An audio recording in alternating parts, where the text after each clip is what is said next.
ihanda po natin ang ating sarili sa ating pagsamba sa umagang ito. Amen po. Good morning po sa ating lahat. Naway, nakahanda na tayo sa pagharap sa ating Panginoon at pagdinig ng mga banal na salita ng Panginoon.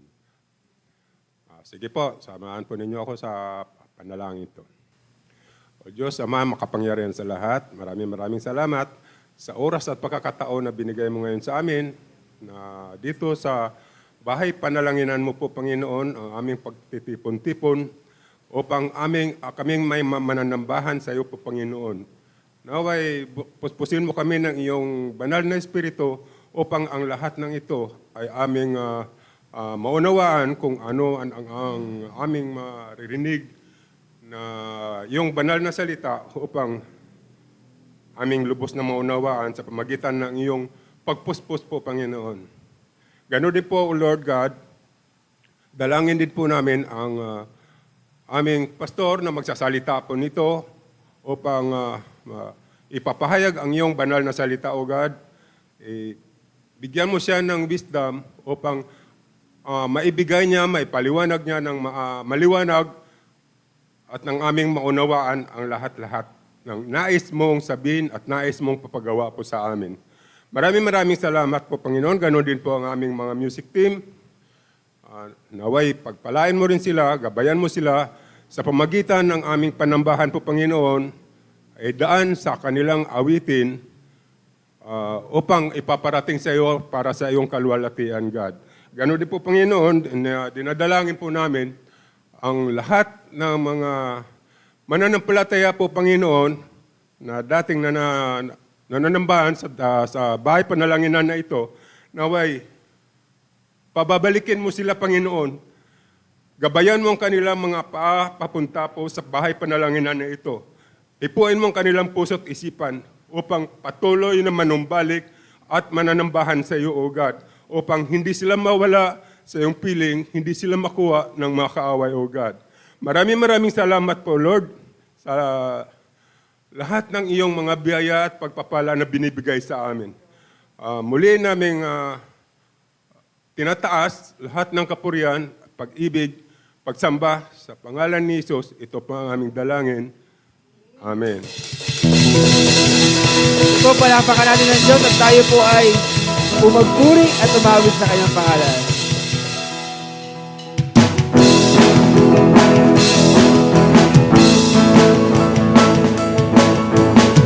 Awitin natin. Still standing. You gave me courage to believe that all your goodness I will see. For if it had not been for you standing on my sour wood, I'd be. If not for your goodness, if not for your grace, I don't know where I would be today. If not for your kindness, I never could say I'm still standing. If not for your mercy, if not for your love, I most likely would have given up. Not for your favor, I never could say I'm still standing. But by the grace of God, hallelujah. Tunay, Panginoon, sa pangalan mo lang kami nakakatayo at nakakapagpatuloy. Awitin natin ulit. You gave me courage to believe. You gave me courage to believe that all your goodness I will see. That all your goodness I will see. And if it had not been for you standing on my sour wood, I'd be. If not for your goodness, if not for your grace, I don't know where I would be today. Not for your kindness, I never could say I'm still standing. In Jesus' name. If not for your mercy, if not for your love, I most likely would have given up. Not for your favor, I never could say I'm still standing. But by the grace of God,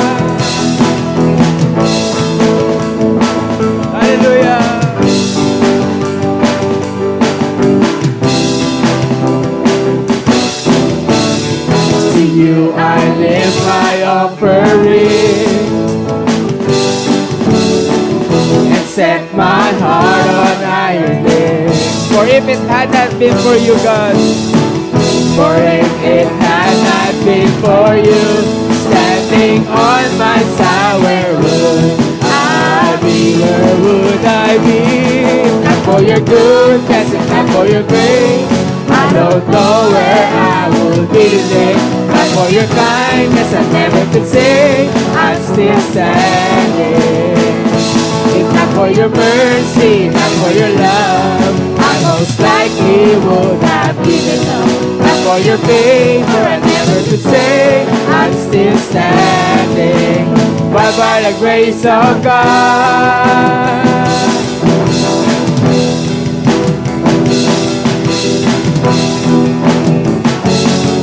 On Christ the solid rock, on Christ the solid rock I stand. All other ground is sinking sand.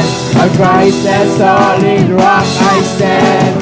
But by the grace of God, on Christ the solid rock I stand. All other ground is sinking sand. On Christ the solid rock I stand. But by I'm still standing. I'm still standing. I'm still standing. I'm still standing. But by what? But by the grace of God, I'm still standing. I'm still standing. I'm still standing. But by the grace, but by the grace of God, and I'm still standing. I'm still standing. I'm still standing. But by the grace of God, if not for your goodness, if not for your grace, I don't know where I would be today. Not for your kindness, I never could say I'm still standing. If not for your mercy, if not for your love, I most likely would have given up. For your favor, I never could say I'm still standing. I'm still standing. I'm still standing. I'm still standing. But by the grace of God. Muli palakpakan natin ang Diyos. Dahil tunay, tayo ay nakakatayo, tayo ay nakakapagpatuloy, tayo ay nabubuhay dahil sa biyaya ng ating Diyos na buhay. Purihin ka, Panginoon. You are good, Panginoon. You are kind. You are merciful. You put your favor on us. You have mercy on us. Every day it is new. Lord God, this morning we will give you thanks for all you are doing in our lives, Panginoon. And we will not stop. For you are our God, the true God, that we worship and we honor.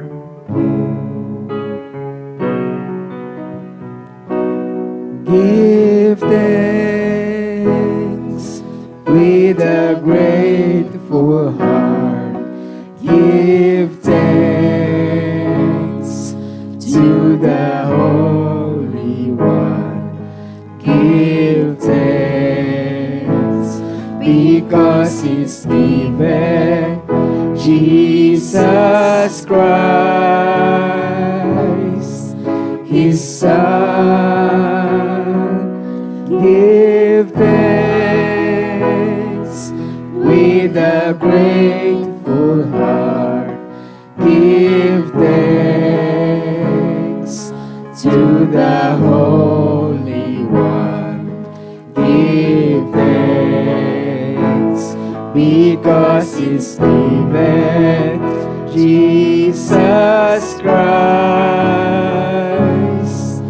His minsan pa. Give thanks. Give thanks with a grateful heart. Give thanks to the Holy One. Give thanks because He's given Jesus Christ, His Son. And now, let the wind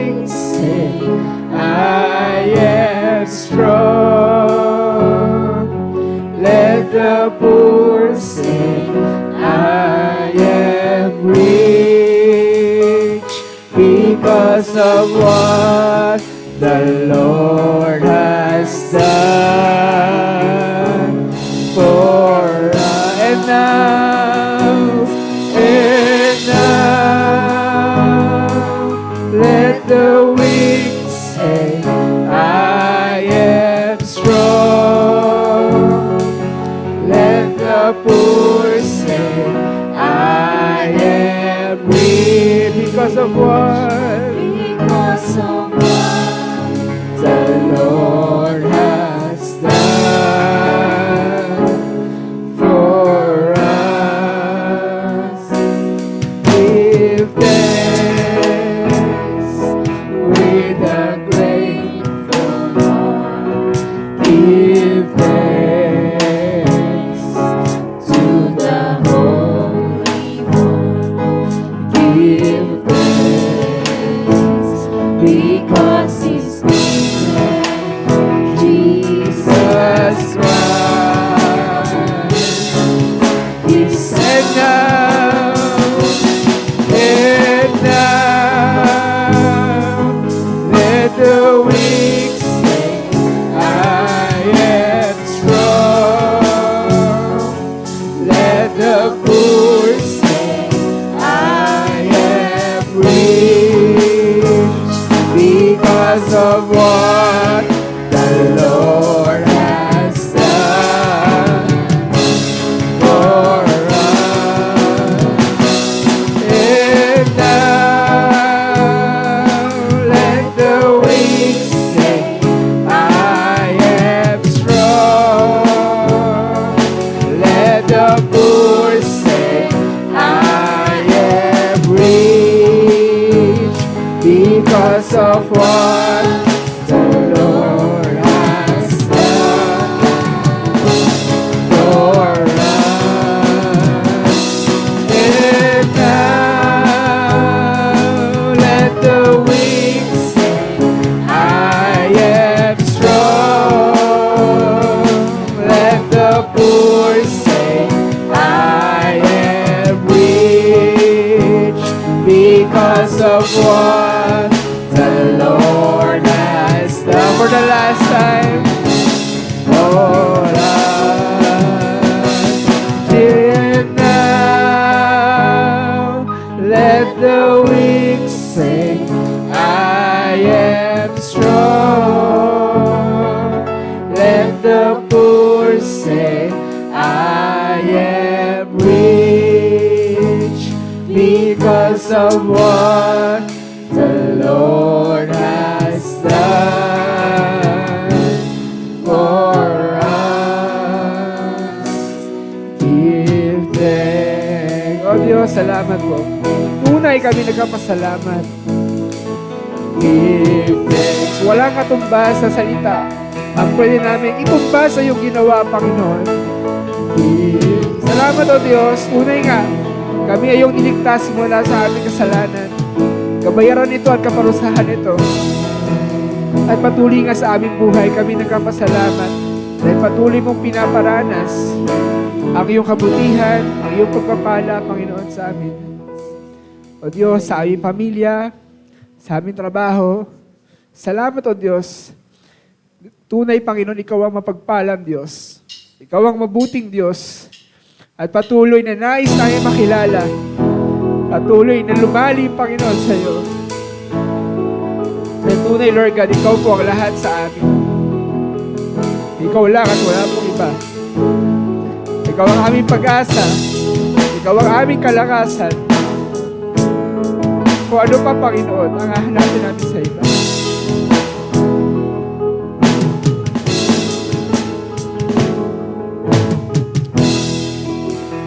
You gave it all for me.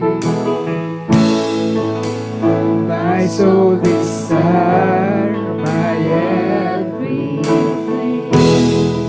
And all I am is devoted to you.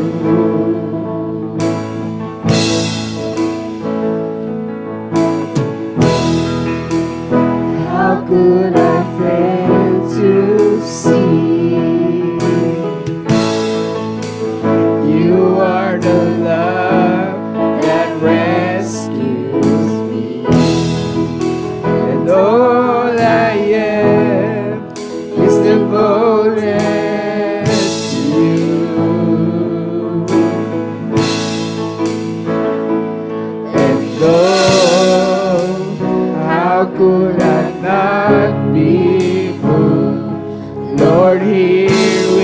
with you.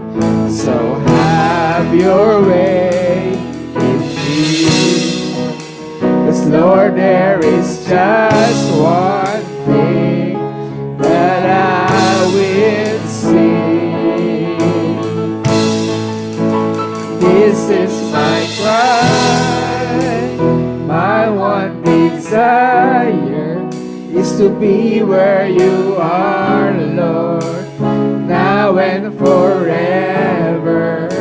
It's more than a song. My one desire is to be with you, is to be with you, Jesus.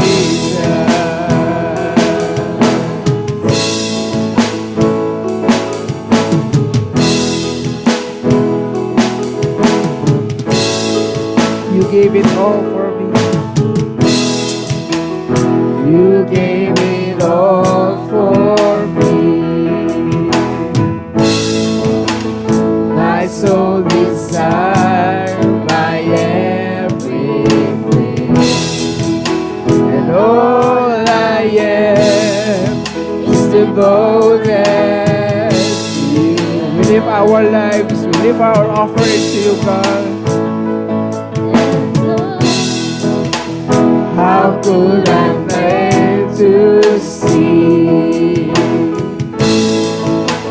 you are the love that rescues me, and all I am is devoted.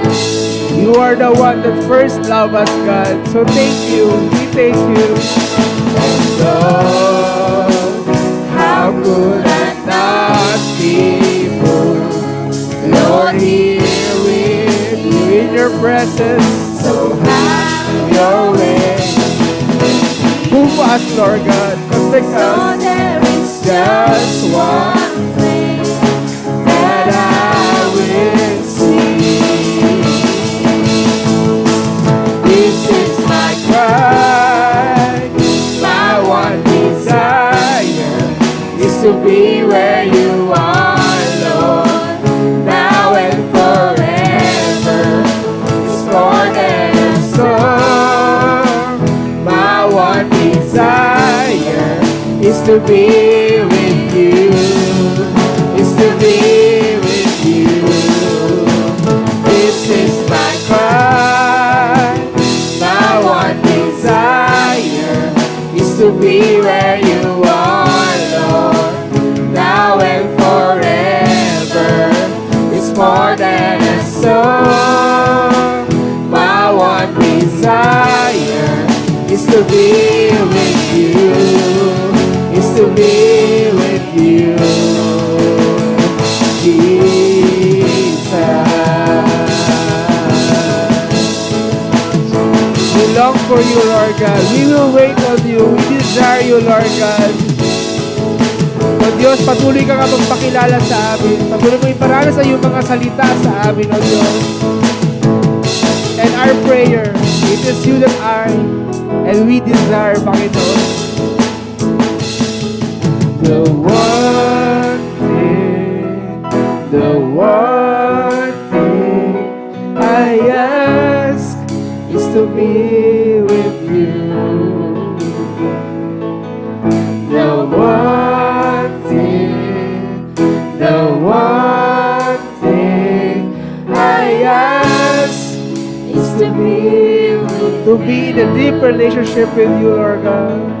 The one thing I ask is to be with you. The one thing I ask is to be with you. This is my cry.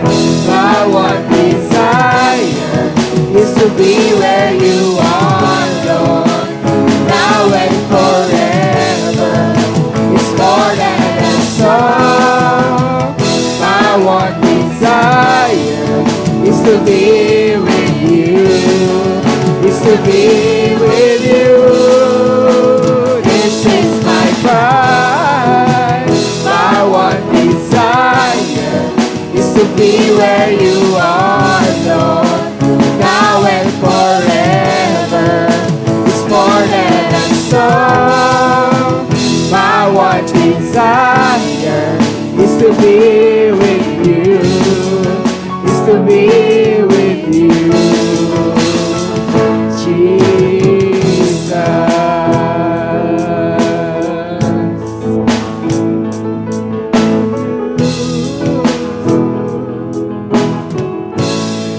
Oh Lord God, we thank you, Lord God. We are grateful for when we believe in you, Jesus Christ, in your name, in your perfect work.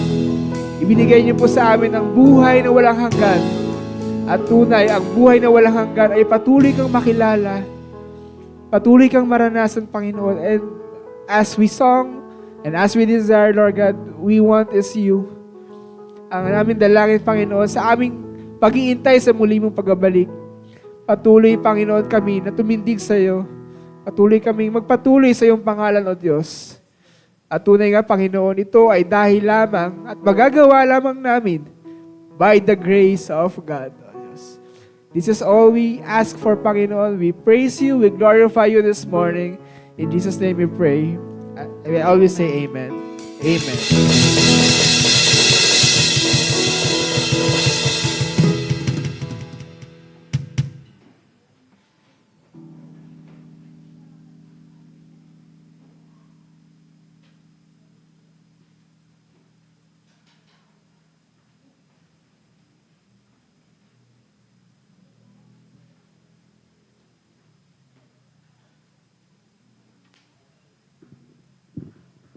Gandang umaga po.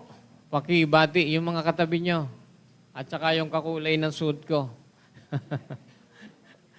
Pakibati po ng magandang umaga. Yan, good morning, good morning. Yan, pakibati po. At sandali po tayong yumuko at muli tayong manalangin. Aming Diyos, aming Ama, muli po salamat sa masayang pag-aawitan. At alam po namin, O Diyos, ito po ay nakapagbibigay kaluguran sa iyo, kaluwalhatian sa iyo habang kami umaawit, puno ng katotohanan ng iyong mga ginawa at iyong mga salita.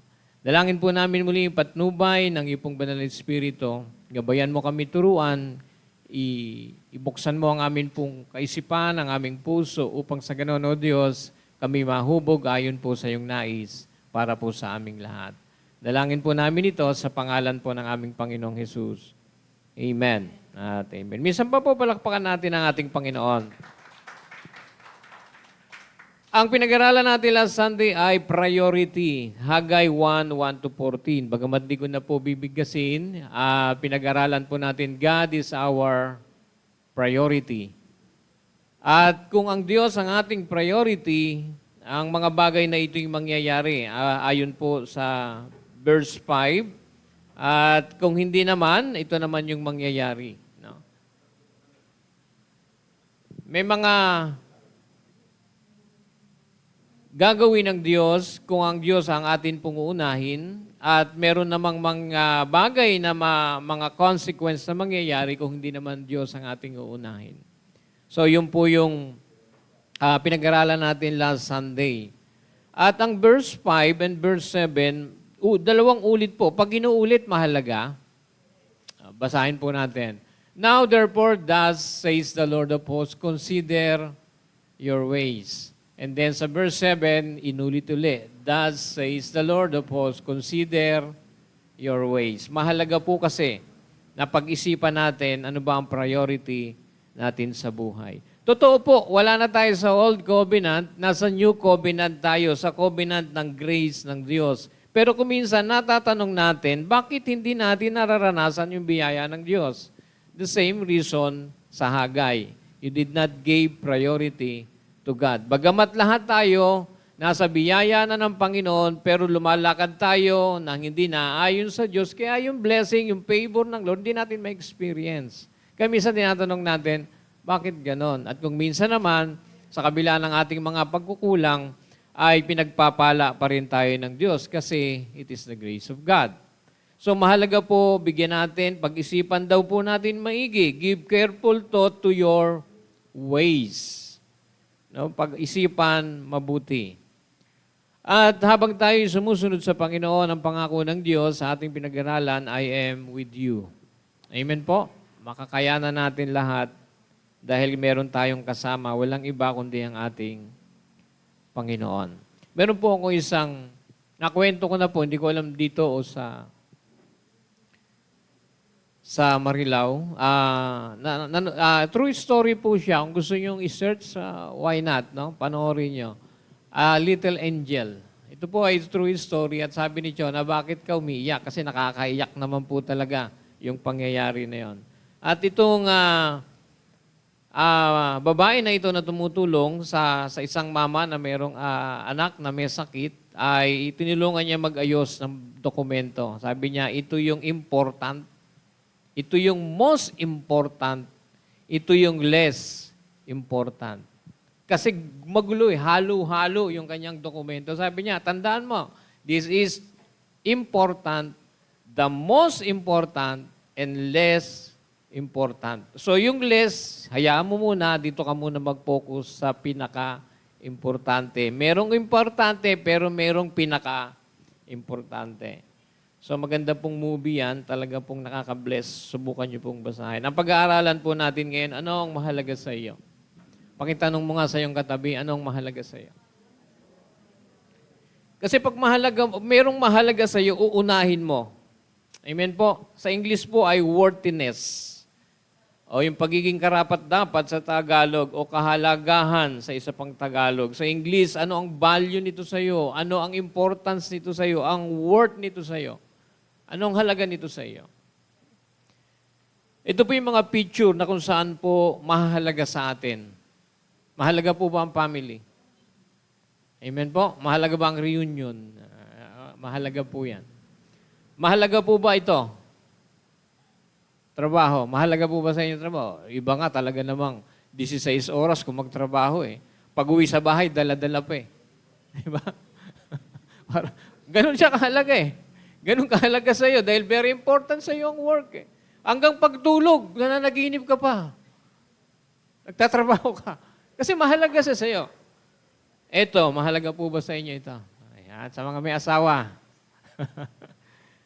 Sa mga may anak, sa mga apo, mahalaga po ba mga apo? Mahalaga po ba mga anak? Yes, mahalaga po yan. Ang ating sarili, pag ikaw ay nagsasalamin, mahalaga ba ang tingin mo sa iyo? Siyempre, tinitingnan mo. At pag natadaan ka sa sanlaan, gusto mo, pa-check mo kung may value ka pa, wala. Ang Diyos, lahat naman sasabihin natin, mahalaga ang Diyos. Ang ministry, mahalaga po ba ang ministry? Ang studies, pag-aaral, mga kabataan, mahalaga po ba ang mag-aral? Yan, mag-aral po kayo hanggat bata. Ako po, senior na, nag-aaral pa, kaya hirap na hirap ang kaisipan. Hirap na hirap mag-cope up. Dahil po, lipas na yung bilis ng pagkaisipan. Pero by the grace of God, alam po natin ay magkakaya po natin. So lahat po ito ay importante. Lahat ng nakita natin, lahat siya mahalaga. Ang tanong, alin ang pinakamahalaga? Ano ang pinakamahalaga? Pag ikaw ay may appointment sa doktor, sino paghihintayin mo? Ikaw o ang doktor? Sabi mo, Doc, malilate ako Hintayin mo ako. Pag hindi mo ako hinintay, hindi kita babayaran. So mahalaga, meron tayong mga bagay na pinapahalagahan sa buhay. At ngayon po, pag-aaralan po natin ito po ay nasa Lucas 14, 25 hanggang 35. Hindi ko po siya babasahin lahat, pero babasahin ko po ang verse 26, 27, and 24. At gusto ko pong basahin po natin ito. Pakilagay po. Basahin po natin lahat. Ano lang yan? 3 verse. NLT. NLT, yung nasa baba po. 1, 2, go.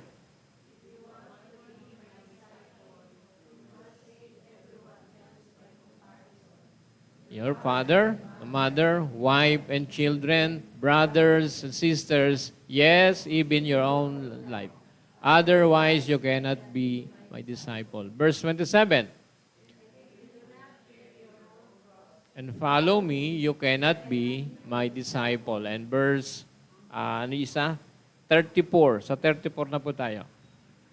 Puntahan po natin yung 34. Yan.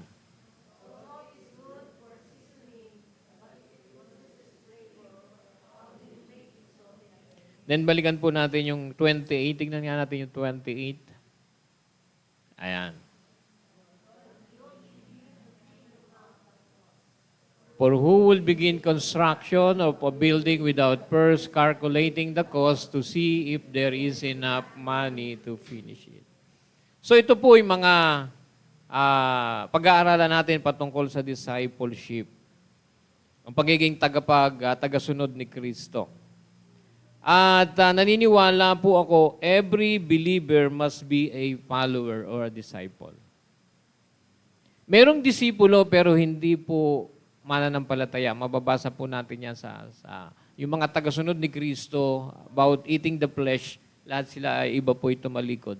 Iniwan po ang ating Panginoon. Pero every believer, naniniwala po ko, every believer must be a follower. Kung ang Panginoong Yesus ay, kung may FB na doon, ang daming follower ng Panginoong Yesus. Di po ba? Sa FB niyo po ba, may follower po ba kayo? Kung kayo nagbablog, ang page po natin, 900 pa rin. Wala namang pagbabago, ganun pa rin po. 984, 983, ganun lang po siya. So pag-aaralan po natin, what is to be, ano po ang pagiging disciple? Ang disciple po ay, ibig sabihin ay matetes, learner, student, follower. Learner, student, or follower, o tagasunod. Mahalaga po ito. At katulad na sinabi natin kanina, may mga pictures, ito'y realidad ng buhay na mahalaga sa atin, pero tignan po natin ano ang mas mahalaga sa lahat ng ito. Before we can be a disciple, so follower of Christ, we must realize that we are sinful and sinners. Maaalala po natin o atin pong hindi mo laging iniisip na ako'y makasalanan, kundi alam mo na ikaw ay makasalanan. You are a sinner, you are a depraved person bago ka naging tagasunod ni Kristo o bago ka naging disciple ng ating Panginoong Yesus. Kung minsan ang gusto lang natin ay ma-convert, maging ma-born again, and then pagdating sa discipleship, nahihirapan po ang tao. Kasi ang gusto lang ng tao, kaligtasan. Yun naman talaga ang offer ng Diyos, kaligtasan, pero meron pong kasunod iyon. Ang tunay na ligtas, nagpapatuloy. Ibig sabihin, nagiging follower ni Kristo, nagiging disipulo ni Kristo. It does not stop when you believe, ligtas na ako, okay na ako. No. The true sign of a believer is a continuing, following disciple of Christ habang nahandito po tayo. So first, we must see that we must be born again, we must be saved. Sabi ng Ephesians 2:1-6, 2 verse 1-6, and you were dead in your trespasses and sin. We are all dead. Hopeless ang case po natin. Sabi ng verse 2, in which you once walk. Nilakaran natin ito minsan. Just like the rest of the world, obeying the devil. The commander of the powers in the unseen world he is the spirit at work in the hearts of those who refuse to obey God. And verse 3 hanggang 6 po yan. All of us used to live that way. Bakit pinapaalala ni Paul sa mga mananampalataya sa Efeso na dati ganito kayo? Dahil napakahalaga na alam natin kung saan tayo nanggaling upang makita natin na tayo mismo pinahalagahan ng Diyos. At mula doon, magkaroon tayo ng pagpapahalaga sa buhay na ibinigay sa atin ng Diyos upang tayo patuloy na magpatuloy sa ating buhay pananampalataya. All of us used to live that way, following the passionate desire, inclination of our sinful nature. By our very nature, we were subject to God's anger. Tingnan niyo po yung nasa ESB. Puot. Hindi lang basta galit, ito ay puot ng Diyos. Just like everyone else. Every Lahat po ng tao ay makasalanan. And verse 4, 5, and 6, but God, so rich in mercy, He loved us so much. Gaano tayo kamahal ng Diyos? So much. And verse 5, that even though we were dead because of our sins, He gave us life. When He raised Christ from the dead, it is only by God's grace that you have been saved. Take note of that. Naligtas tayo, nagkaroon tayo ng buhay na walang hanggan. Wala pong tayong iniambag kung di lahat ito'y biyaya ng Diyos sa atin. Because you are worthy. You are worth to God. Mahalaga ka sa Diyos. Mahalaga tayong lahat sa Diyos. And verse 6, for He raised us from the dead along with Christ and seated us with Him in heavenly realms because we are united with Christ. Before tayo magpatuloy na maging tagasunod ni Kristo, maging disciple ni Kristo, follower ni Kristo, makita natin saan tayo nanggaling. Amen po? Doon tayo galing sa walang kapag-asang buhay. Pero dahil sa biyaya at awa ng Diyos, tayo ay hinango ng Diyos mula doon dahil mahalaga ka sa Panginoon. Sabi mo sa katabi mo, mahalaga ka sa Panginoon. Ang buhay natin hindi aksidente. Meron po kaming inatin ng 60th birthday at nagpakita siya ng isang video. At nung ko lang din naman nakita. Bago tayo nilikha, bago ka naging tao, there are 5 million sperm cells. Sa 5 million na yung mahigit, ikaw yung 5 million. Kaya ang buhay natin hindi aksidente. Ang buhay na binigay ng Diyos sa atin ay napakaganda. Kaya po marapat nating maunawaan itong pag-ibig na ito ng Diyos na ibinigay niya sa atin. Upang sa ganon, pag na-realize natin ito, pag natututunan natin ito, binibigyan natin ng pahalaga kung ano ang meron na ibinigay ang Diyos sa atin. O mismo ang Diyos ay mahalaga. Hindi lang mahalaga, pinaka-mahalaga. Merong mahalaga, merong hindi ganong mahalaga, pero importante pa rin. At meron din naman pong napakahalaga. Nakakalungkot nga lamang po, alam natin ang mga bagay na ito, pero mas inuuna natin yung less important, inuhuli natin yung most important. So, sa pagiging tagasunod ni Kristo, pag-aaralan po natin ito. Ibig sabihin po ng follower, ikaw ay mananampalataya na at ikaw ay sumusunod na sa ating Panginoon. Tandaan po natin, every true believer is a follower of Christ. Hindi lamang po kaligtasan, kundi Diyos ng atin pong buhay. Remember your prayer? My Savior and my God. Hindi lang po tagapagligtas. Sabi ni David sa awit 8:4,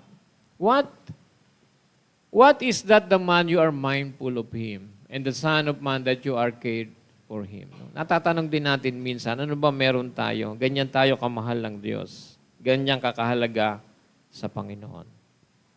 Amen po? Alam natin kung saan tayo nanggagaling. Alam natin kung ano meron tayo ngayon na wala tayo before. Anong meron kang pag-asa, anong meron kang kaligtasan ngayon na wala tayo dati. Kaya po mahalaga na tignan natin ang halaga ito. Kung minsan pag mga taong nakatulong sa atin, di ba naaalala natin sila? Binibigyan natin sila ng importansya because these people help us before. Ganon din po sa ating Panginoon. Hindi lang po buhay, kundi buhay na espiritual at masaganang buhay habang hinihintay natin ang ating Panginoon sa kanyang muling pagbabalik. And then what cause a disaster? Ano ang cause ng disciple? No?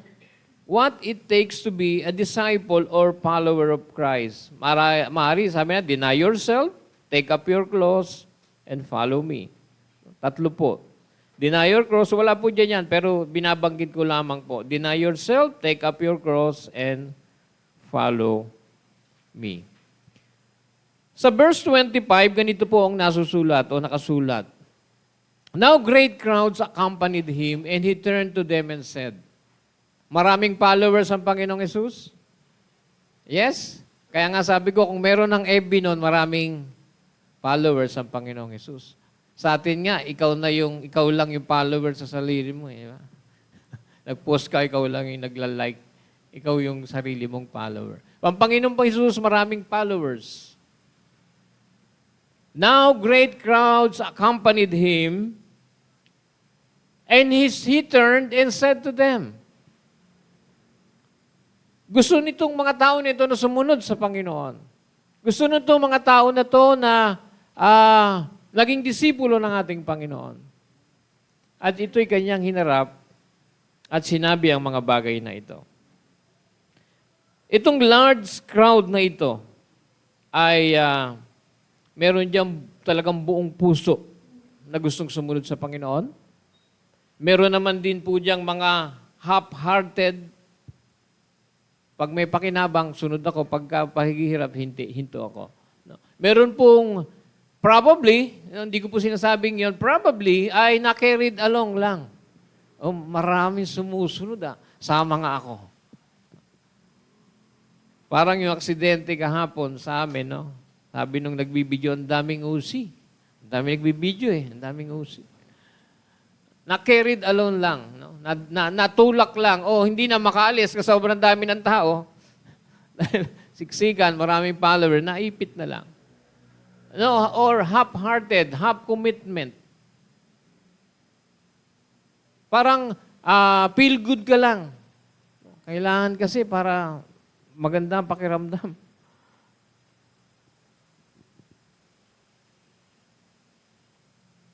Maring nasama lang. O maring naging interesado lang. Sabi, maisip nila, anong kaguluhan meron? Anong meron? Bakit meron ganyan? Bakit? Nagtatanong sila. Hinarap sila ng ating Panginoong Hesus because following Christ is a very serious business. Ulitin ko po. Following Christ is a very serious business. Napakahalaga po nito at napakaseryoso po nito. Hindi po ito important. It is the most important. Lahat tayo tinawag ng Panginoon para maligtas. Lahat tayo tinawag para maging tagasunod ni Kristo. At sa pagsunod sa ating Panginoong Hesus, merong cause. Ano sa Tagalog ang cause? Ano? The cause of following Jesus Christ. The cause of being a true follower of Christ.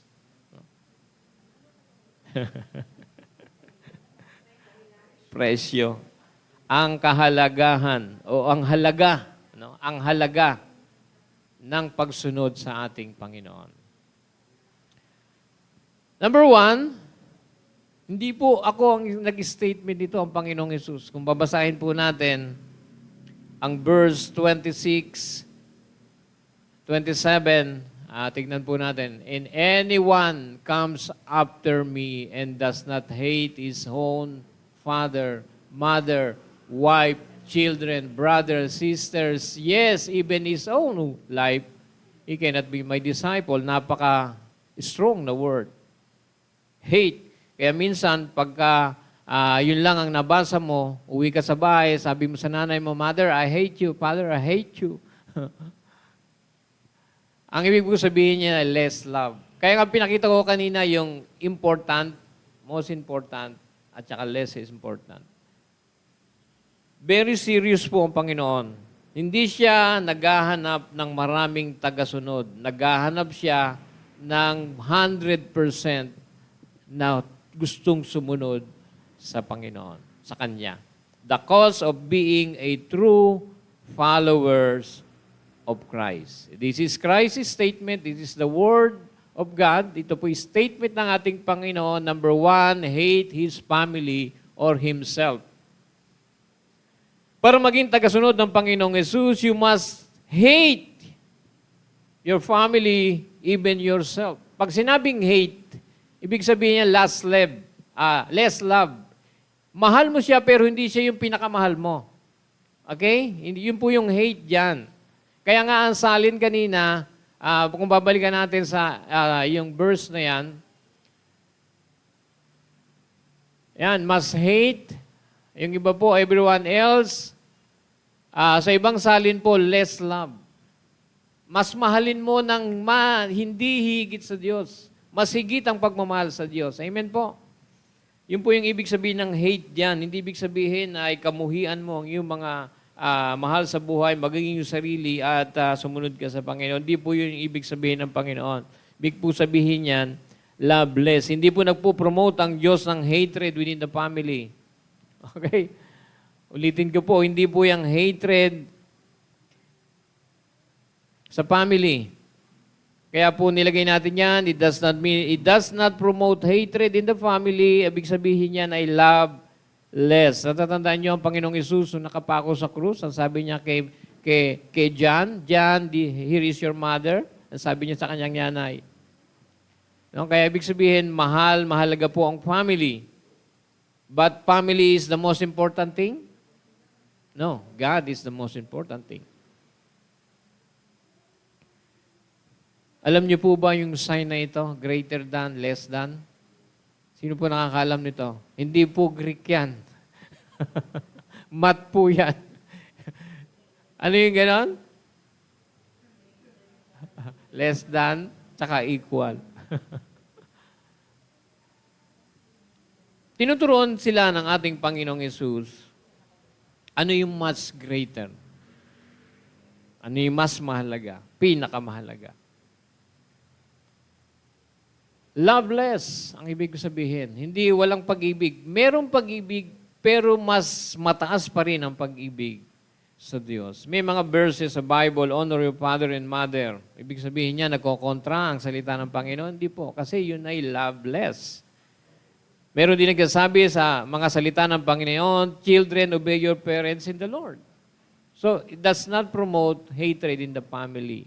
Pinapakita lang ng Panginoon, if you want to be a follower of Christ, the priority is Christ at ang pinakamahalaga, the most worthy, no, ay ang ating pag-ibig sa Diyos. Kaya nga, ang Ten Commandments ay sinamarize sa dalawang command. Ano yung dalawang command? Love the Lord your God with all your heart, with all your mind, with all your strength. And the second one is love your neighbors.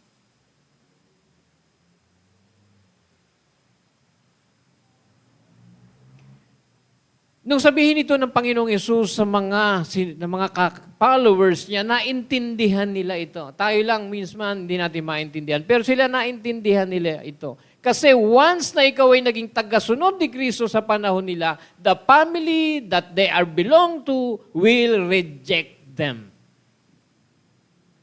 Nasubukan nyo na bang i-persecute ng inyong family dahil ikaw ay mananampalataya? That is exactly what is happening doon. Kaya nga sabi ng Panginoon, maging handa kayo. Kasi sa kanilang kultura at ikaw tagasunod ni Kristo, ire-reject ka nila bilang kapamilya. At kung ikaw ay tagasunod ni Kristo, ire-reject ka nila bilang mga kasama nilang sa kanilang community.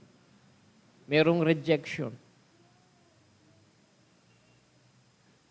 You will be persecuted even to death. And the worst thing is kung mas mahal mo ang iyong family, ang iyong sarili kaysa sa Diyos, and that becomes idolatry. Mas priority mo ang iyong sarili. Mas mahal mo ang iyong sarili. Mas mahal mo ang iyong family. You cannot be the disciples of Christ.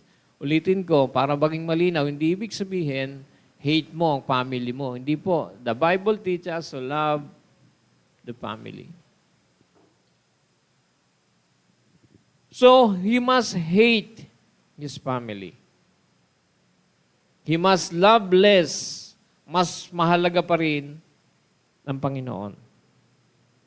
Number 2, or A, or ano man ang ating ilagay sa verse. Again, basahin natin yung verse 26 and 27. Babalik-balikan lang po natin ito. If you want to be my disciple, you must hate everyone else. By comparison, Your father, mother, wife, children, brothers and sisters, and even your own wife, otherwise you cannot be my disciple, number 1. And number 2, if you do not carry your own cross and follow me, you cannot be my disciple.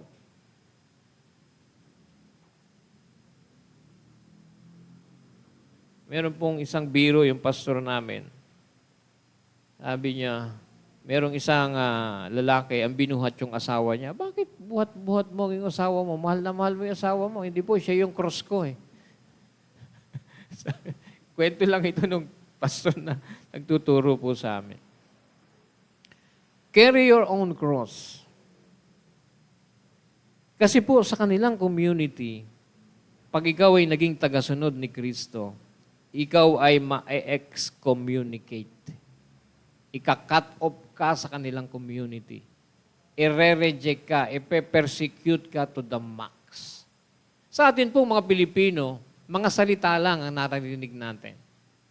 Pero sa ibang mga lugar, sa ibang mga bansa, they are persecuted unto death. Sinusunog ang simbahan nila. Pinapahiya ang mga mananampalataya.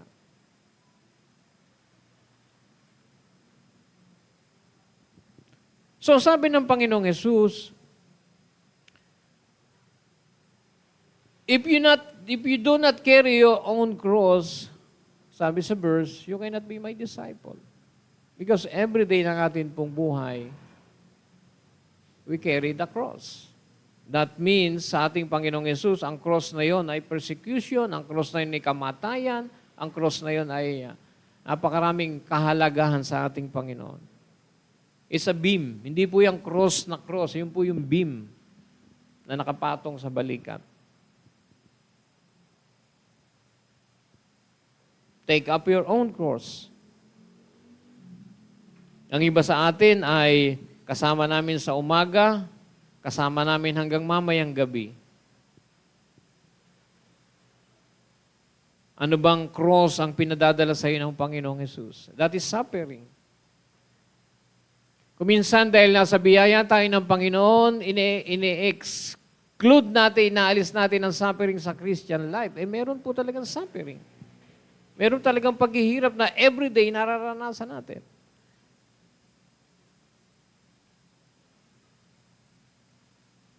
If you carry your own cross, if you do not carry your own cross, you are not worthy of being a follower of Christ. Napakahalaga po ng mga bagay na gustong ng Diyos na maipasagawa po para sa atin sa pamamagitan ng mga bagay na ito.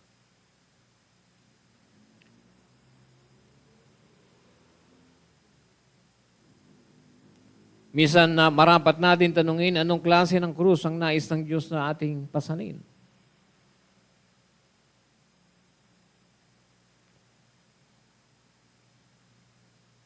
Bagamat tayo nasa biyaya, sukdulang biyaya ng Diyos, meron pa rin pong suffering na nasa mundo. Na tayo naman na hindi kasama, kundi kasama po tayo doon. Hindi tayo excluded, included po tayo doon. Kung minsan, sa atin pong pagsanod sa Panginoon, iniiwasan nating pasanin ang krus na kung minsan ay pinapapasan sa atin ng Panginoon. May mga bagay na gustong ipagawa sa atin ng Diyos na nagre-require ng suffering, nagre-require ng persecution, ayaw nating gawin. That is the cross to carry on. Hindi ko alam ang situation nyo, ganun din naman sa akin, pero we have to carry our own cross. You have to deny yourself. Dahil meron tayong mga bagay na ninanais na contradiction sa gusto ng Diyos sa atin pong buhay. Lord, gusto ko to at gusto ko ito ngayon. Ang sabi ng Diyos, hindi ito para sa iyo, kaya hindi ko sinasagot ito.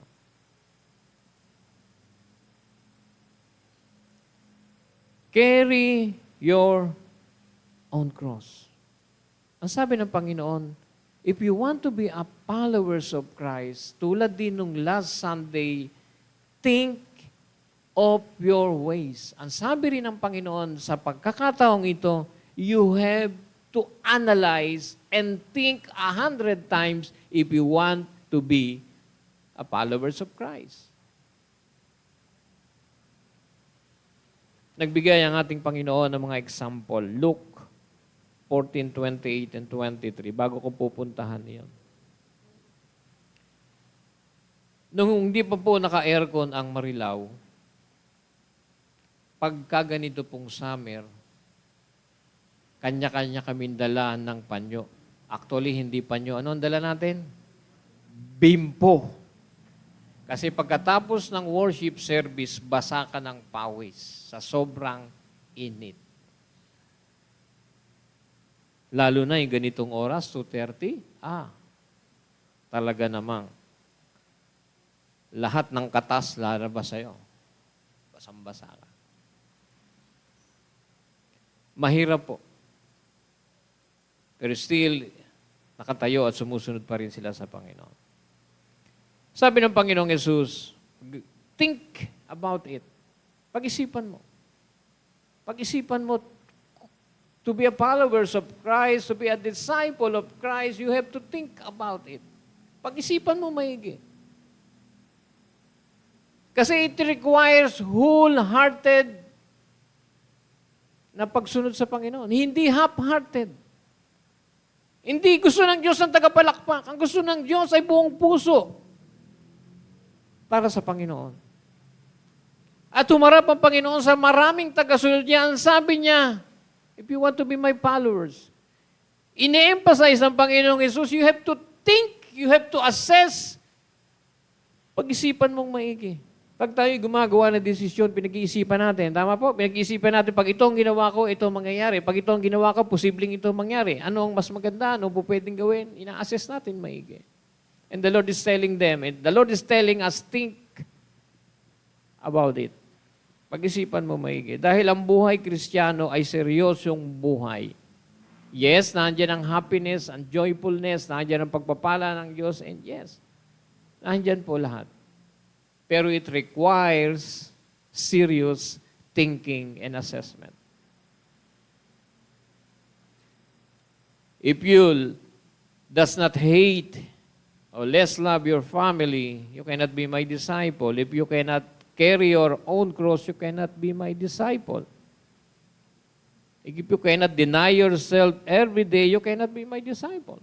That's how serious is being a Christian is.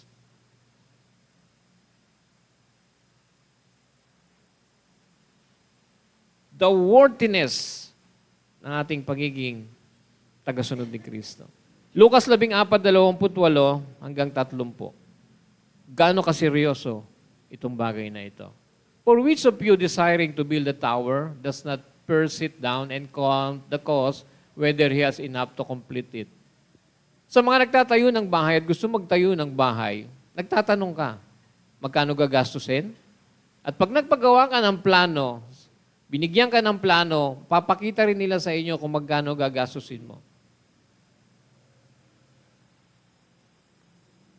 Halimbawa, bungalow, 100 metro, ang floor area 60. Bibigay mo yan sa architect, sa engineer, gagawa nila ng plano, i-estimate nila ang presyo at sasabihin nila ganito ang halaga. Ina-estimate, pinag-iisipan, tinitignan maigi, ina-assess maigi, inuupuan, pinag-iisipan. For which of you desiring to build a tower does not first sit down, count the cost, whether is enough money to complete or to finish it? Verse 29, otherwise, when he had laid the foundation, is not able to finish, all who see it begin to mock him. And verse 30 is saying, this man began to build and was not able to finish. Hindi po tayo kukuha ng katuruan dyan. Pinapakita lang ng Panginoong Yesus, you have to think about following Christ because this is a serious business in life. Think about it, mga kapatid. It's a serious, kinukot niya yung attention ng mga followers because that is, following Jesus Christ is a serious thing.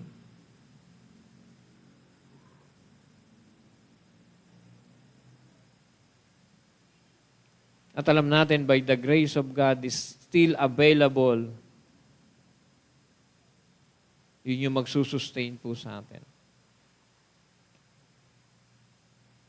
Verse number 3, give up all your own possession. Ito pala yung dapat kanina. 26, 27, and 33 pala, hindi pala 34. Ano yung number 1? Love less his family or himself. Carry your own cross. Give up all his possession. Hala, eto mabigat. Ibig mo sabihin, lahat ng pag-aari ko, wala pa nga akong pag-aari. Wala pa nga ako naiipon, wala pa nga akong give up all his possession. The cause of being a true follower of Christ. Basahin natin yung 33.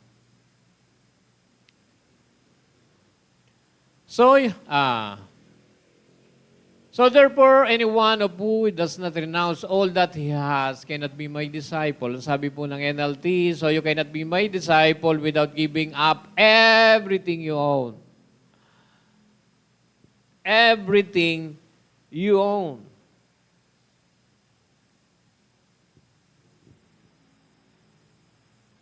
Paano kung wala ka pa nga lang? Ano i-give up mo? Hindi po galit ang Diyos sa blessing. Okay? Gusto ng Diyos i-bless tayo. Pinapakita lang ng ating Panginoon, following the Lord Jesus Christ, again, is a very serious thing. You have to think about it. You have to ask the Lord to give you the heart to follow the Lord.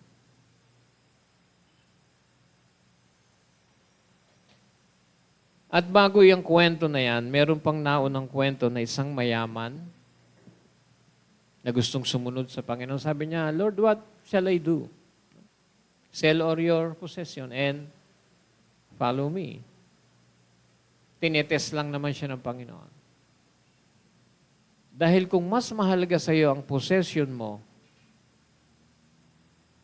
that is idolatry.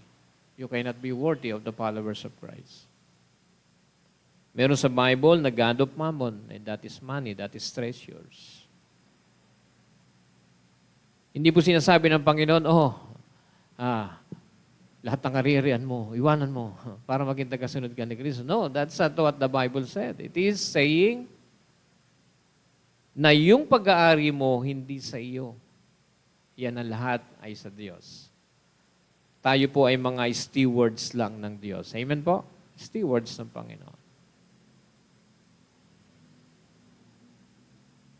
Yung bang pag-aari mo, kaya mong isurrender sa Panginoon.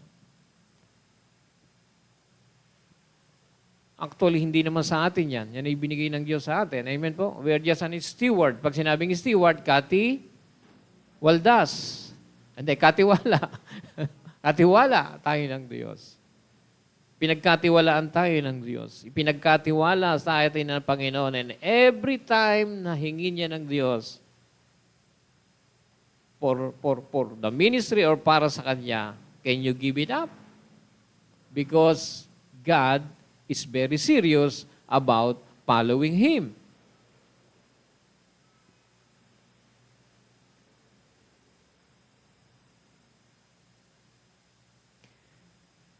Give up all his own possession. You value possession more than God. Yun po ang ibig sabihin. You value possession more than God. And that is idolatry.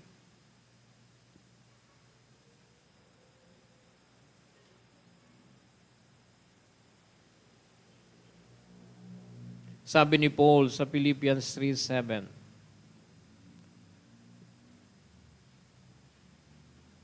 but whatever gain I had, I counted as loss for the sake of Christ. Lahat ng meron siya. In-illustrate po yan kung ano. Sinabi niya kung ano, pero when it comes in knowing Christ, lahat ito ay walang halaga. Ang importante sa Kanya, ang Kanyang Panginoong Jesus. Why? God can give you everything. He's the creator of the universe. He owns the world. He created the world. Ito po yung kahalagahan ng pagsunod sa Panginoon. At itong mga bagay na ito, napaka-imposible. Can you say amen? That is impossible.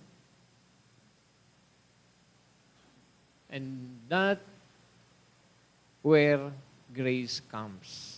Amen? It's only by the grace of God. Tulad ng inaawit natin kanina. I'm still standing because of the grace of God.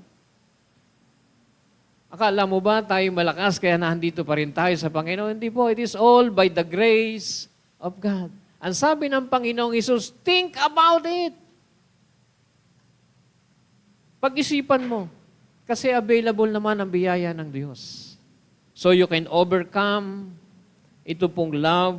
You can overcome, you can carry your cross because of the grace of God. You can give up your possession because of the grace of God na nararanasan natin sa atin pong buhay. But first, you have to think about it. This is a serious thing.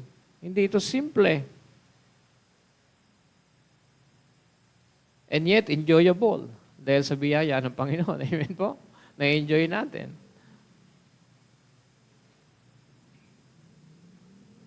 Worthiness of following Christ against all odds in life. Worthiness of following Christ against all odds of life. Amen po. Para bang yung kantang, I have decided to follow Jesus. Ano yung kasunod? No turning back, no turning back. Though no one joins me, still I. Mahirap po ba yan? Yes, kung nag-iisa ka na lang. It's hard. Pero by the grace of God, sabi ng Panginoon, pag-isipan niyo mabuti. Kung kayo ay sasandig sa sarili niyo, magtitiwala sa sarili niyo, kaya nga sabi ng Panginoon, you have to deny yourself daily. Because sa sarili mong kakayanan, you cannot be the followers of Christ. You need the grace of God to be a followers of Christ. Luke 14:34, at dito in-emphasize ng Panginoong Jesus yung worthiness, yung napakahalaga na pag-isipan mong maigi na sumunod sa Panginoon at makita mo na tanging ang Panginoon lang ang kakailanganin mo para magawa ang mga bagay na ito. Amen po? It is the cause of following Christ and yet it is by the grace of God. Dahil hindi mo sariling kakayanan ang gagamitin mo sa mga bagay na ito. Can you carry your cross every day and deny yourself every day? Maybe 1 day, 2 days, 1 week, 1 month, pero after that, nabubuhay ang bago mong, ang luma mong pagkatao. Di ba? You cannot deny yourself by the grace of God. You can less love your family by the grace of God. Hanggat hindi mo naunawaan yung pag-ibig ng Diyos sa'yo, you cannot love your family. And that is a fact. Dahil ay katotohanan. Hindi mo mamamahal ang iyong pamilya nang walang kondisyon unless you understand that God loves you without condition. Ang katotohanan yan, mamamahal mo ang Diyos pag naunawaan mo yung pag-ibig mo. Ang mamamahal mo ang iyong mga mahal sa buhay pag naunawaan natin everyday ng ating buhay kung gaano kamahal ng Panginoon. Kaya nga inuna natin, tayo makasalanan, tayo sinigtas lang ng Diyos, tayo minahal ng Diyos, tayo binihisa ng Diyos. At pag naintindihan natin yon, this cause of being a true believer of Christ, by His grace, makakaya po. Magagawa po natin. Verse 14, chapter 14 and 34. Salt is good, but if salt has lost its taste, how shall its saltiness be restored? Totoo niyan, tinanong ko. Natanong niyo na rin ba? Pag binasa niyo yan, ano kinalaman ng salt diyan? Pag binasa niyo po, ano kinalaman ng asin? Diyan. Di ba? Natanong niyo po yun, anong kinalaman ng asin, Lord, sa pagsunod sa cause of following Christ? Deny yourself, carry your cross, let's love your family, even yourself, give up all your possession, and then pumunta tayo sa asin. Ano kinalaman ng asin? Pero sa kanila, na kausap ng Panginoong Yesus, alam nila ito. Alam niyo po ba sa panahon nila, mas mahalaga ang asin kesa sa silver or gold? They understand. Pero sa atin, hindi natin maunawaan. Sa tanong ko rin, Lord, ano kinalaman ng asin? Ang asin ay sodium chloride. Dati nagpapabili si Ate Cho, nagpapabili sa akin ng rock salt. Ano yung rock salt? Sumasayaw na asin? Ay, pala, butil-butil na asin. Ang alam lang natin, Himalayan salt. Oh, social ka, ha? Himalayan. Anong particular na meron tayo? Iodized. Pero yung rock salt, nakakita pa tayo? Rock salt? No, bihira na, bihira. Sila, sa panahon nila, at yung mga sundalo ng mga Romano na pinadala sa kanila, sa lugar nila, sa Jerusalem, sa lugar ng Israel, mga Roman soldier, mas gusto nilang ipasahod sa kanila, hindi silver, hindi gold. Ano po? Asin. Dahil pagbalik nila sa bansa nila, meron silang ite-trade na mas malaki ang halaga kesa sa gold and silver. And that is salt. Ganyan po kahalaga ang pagsunod sa Panginoon. Yun po yung worthiness. Yun po yung kahalagahan. Yun po yung huling verse bago mag-35 with 34. No? Alam natin, ang salt, ginagamit yan as preservative, flavoring, no? Minsan pamatay ng weeds. Alala ko nung bata kami, nung pinsan ko. Pag sabi niya lang, hindi ko alam kung totoo. Pag naiinis kami doon sa may-ari, ayaw mamigay ng mangga, tatapyasan namin yun, lalagyan namin ng asin. Pag tinapyas, lalagyan ng asin. Sabi ko, para ano? Para mantuyot. Sabi niya gano'n. Kasi ginagamit pala siya talaga for weeds, para patayin yung weeds. At kung kayo, inabot nyo yung panahon namin, ang barkada ko ay nagbo-bonfire kami, naghahagis kami ng asin, nagiging ano yon. Sino nakakaalam nun? Nagiging firecrackers. Pumuputok po yun. Subukan nyo, hagisan nyo yung apoy ng asin. Pumuputok-putok. O, hindi nyo alam. Ngayon, alam nyo na. At alam nyo na rin na senior na kami. Kasi kami lang nakakaalam nun. Pumuputok po yun. Parang popcorn. Gumaganon-ganon siya. No? Sa panahon nila, napakahalaga ng asin. Sa panahon natin, parang baliwala ang asin. Pero sa kanila, it's more, ang value po niyan is more than gold or silver. Kaya yung Roman soldier, they prepare salt as a salary.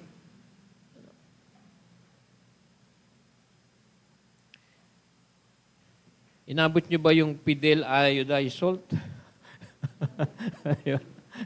Kasi refined na yun eh. Para makuha nila yung pure salt, sa panahon nila, binubusan ng tubig, makukuha nila yung pure salt. At matitira doon ay mga salt na wala ng lasa. Ginagawa po yun sa kalsada nila hinihahagis. Sa kanila po, kasi wala naman semento sa kanila eh. Meron sila rough road. Pagka umuulan, maputik. Pagka tag-init, maalikabok. Yung mga rock salt na wala na pong alat, doon po nilalagay para walang putik at walang alikabok sa kalsada nila. Kaya alam nila, nung sabihin ng Panginoong Yesus, salt is important. Ipinapakita lang yung pagsunod sa Panginoon ay napakahalaga sa buhay. Yun lang yung ini-emphasize doon. The worthiness of following the Lord. Amen po. And verse 35. Flavorless salt is good neither for the soil nor for the manure pile, it's thrown away. Yun po yung inaapakan sa kalsada. Anyone with ears to hear should listen and understand. That's how serious is following the Lord. Ngayon, kung iniisip natin na kaya nating sumunod sa Panginoon on our own, 100% mali po tayo. It's only by the grace of God. Tulad din ang sabi ni Paul, I am what I am because of the grace of God. Available po. Available po. At marami pa pong pwedeng basahin, tignan. Ang isa lamang po natin tinitignan is the worthiness of following Christ. Wala na pong mas mahalaga pa kung hindi ang sumunod sa Panginoon. Can you say amen?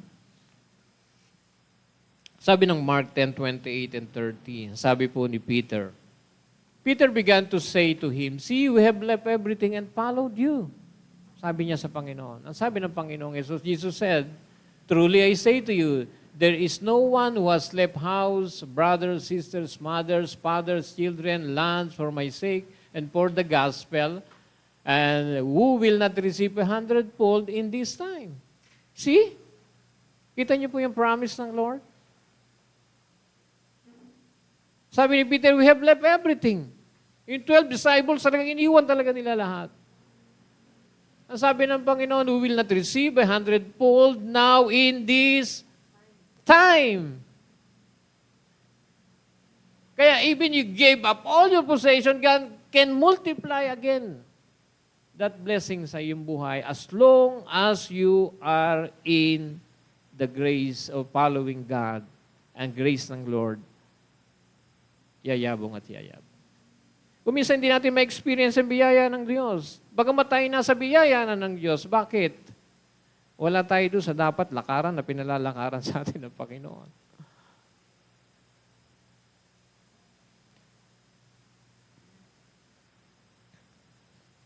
At kung babasahin pa natin yung naunang mga reason, ang daming reason, merong banquet sa naunang mga verses na merong mga inanyayahan in advance.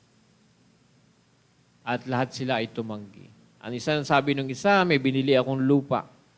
Kailangan kong tignan. Sabi ng isa, may binili akong oxen. Kailangan kong subukan. Ang mga reason na yon ay mga invalid reason. Alam niyo po kung bakit? Bibili ka ba ng lupa na hindi mo nakikita? Bibili ka ba ng baka na hindi mo pa nasusubukan? Sa picture mo lang nakita o nasabi lang sa'yo. Those reasons are invalid. Ang isa lang valid na reason ay yung nag-asawa. Dahil sa kautusan nila, meron siya 1 taon para hindi sumabak sa gera. Pero dahil hindi naman ito buong nasyon, ito po ay community na pag-anyaya ng mayaman sa isang banquet, ay pwede naman siyang pumunta. Pero nag-reason out pa rin siya. There are so many reasons as a believer to decline in following Christ. Ang gusto lang natin is to be saved by God. And the challenge is this, mga kapatid. Ang true believer is a follower of Christ. At ang biyaya ng Diyos, ang kailangan natin araw-araw. Pinakamahalaga ang pagsunod sa Panginoon. Katapos po ako dito. Can you say amen? Pinakamahalaga ang pagsunod sa Panginoon. At atin mo pinag-aralan, ano yung hate his family, ano yung carry your cross, ano yung give up all your possession. Hindi po yan mga extreme na bagay. Yan po ay mga bagay na realidad ng buhay na kailangan pag-isipan at kailangan tignan. It's only by God's grace na makakaya po natin gawin ang mga bagay na ito. Tayo po lahat ay yumuko, tayo po ay manalangin. Aming Diyos, aming pong dalangin, patuloy ang kahalagahan ng pagsunod po sa iyo. Marami pong mga talata na nagsasabi at nagpapakita ng kaseryosohan ng pagsunod po sa iyo. Dahil tunay nga po ang buhay na iyong binigay sa amin ay nais mong makitaan ng pagpapala at makitaan ng kaseryosohan sa lahat po ng mga bagay patungkol po sa iyo. Panginoon, salamat din po. Merong enjoyment, merong happiness sa iyo po, sa pagsunod po sa iyo. Ang nais mo lang po, aming pag-isipan ng lahat ng ito. At amin din pong makita na only by your grace, we can follow you. Salamat po, Panginoon, sa iyo pong mga salita sa umagang ito. At makita namin ang kahalagahan ng katotohanan na ang pagsunod sa iyo ay isang pinakamahalagang desisyon na amin pong ginawa at ginagawa sa amin pong buhay. Purihin ka, O Diyos, at sa iyo po namin iniaalay, papuri at pagsamba sa pangalan po ng aming Panginoong Yesus at tayo po'y magsabi ng malakas na Amen at Amen. Ano pa po? Pakibasa natin ng malakas. 1, 2, 3. Ang pagsunod sa Panginoon. Okay po, gusto niyo palakpakan ng Panginoon? Palakpakan po natin. Dako po tayo sa pagbibigay sa ministry ng Panginoon. No? Hindi po sa Panginoon, kundi sa gawain ng Panginoon. So para po ma-meet up yung mga needs po nitong ating JRB Potrero. Sige po, tinatawagan ko po si Ate Nila para po ipanalangin natin mga tithes and offering sa umaga pong ito.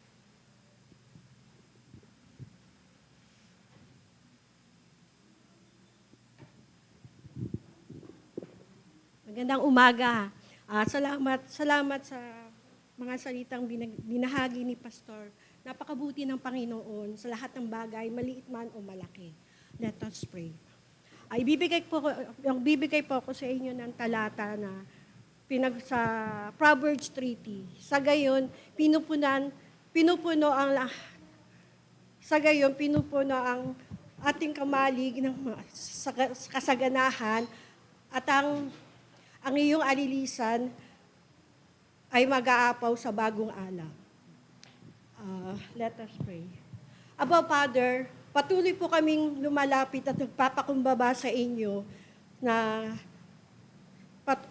kayo po ang lahat sa amin. Maraming salamat, Panginoon, sa inyong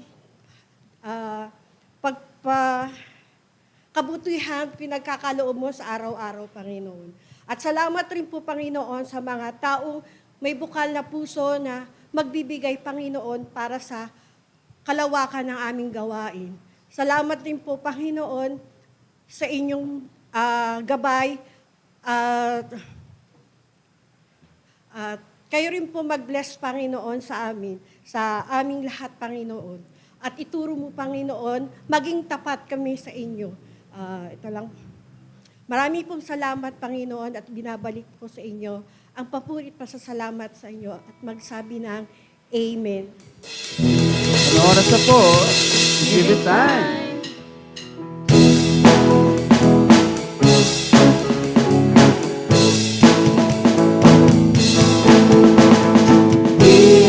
And it will come back to you.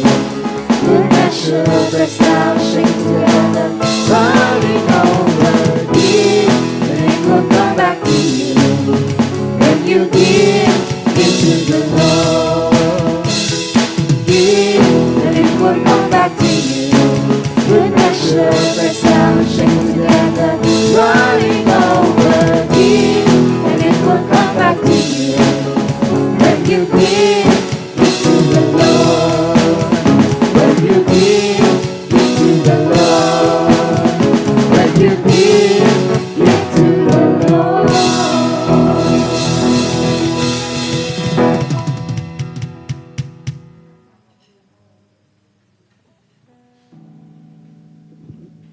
Inaanyayahan ko po ang lahat na tumayo at ating pong tapusin o wakasan sa panalangin ang service sa umaga pong ito. Amen. Minsan pa po isang malakas na palakpak sa ating Panginoon. Thank you, Lord. Salamat po. Ama, salamat po sa iyong mga salita na amin pong pinag-aralan. Tunay nga po, makita namin ang kahalagahan ng pagsunod po sa iyo. Ito po yung pinakamahalaga na makita namin sa amin pong mga buhay. Kasunod po nito ang pagbabago ng amin pong buhay. Diyos, patuloy nga po ang buhay ng bawat isa na nandito ay patuloy mong ayusin, patuloy mong i-transform ayon po sa iyong wangis, ayon po sa iyong nais. At ang lahat po ng mga pagdadaanan, ay makita po namin kung anong mga bagay na itinuturo mo sa amin. Ikaw po, Panginoon, ang patuloy na maluwalhati at kami naman po ay patuloy na mapagpala, patuloy na mabago at makita si Kristo sa buhay po namin. Diyos, salamat po sa araw na ito na yung ginawa kami sama-sama na umawit, nag-aral at tunay nga po na pagpala ng iyong pong mga salita. Salamat po at sa iyo pong amin pong pansamantalang paglisan, pag-iwahiwalay ang iyong pong kapayapaan, ang iyong pong pag-iingat at maging po ang iyong mga provision sa lahat po ng aming mga pangangailangan. Hindi lamang po sapat kundi overflowing na provision sa amin po dahil po sa iyong napakayamang biyaya. Panginoon, salamat po sa umagang ito. Salamat po sa lahat ng nahandito at mga nanonood o manunood. Panginoon, sila din po ipagpalain ng ipong mga salita. Ito po ang aming ipinagpapasalamat at idinadalangin ng mayroon pong kagalakan sa aming puso at pananampalataya. Sa pangalan ng aming Panginoong Yesus at tayong lahat po magsabi ng Amen. Amen at Amen. Sige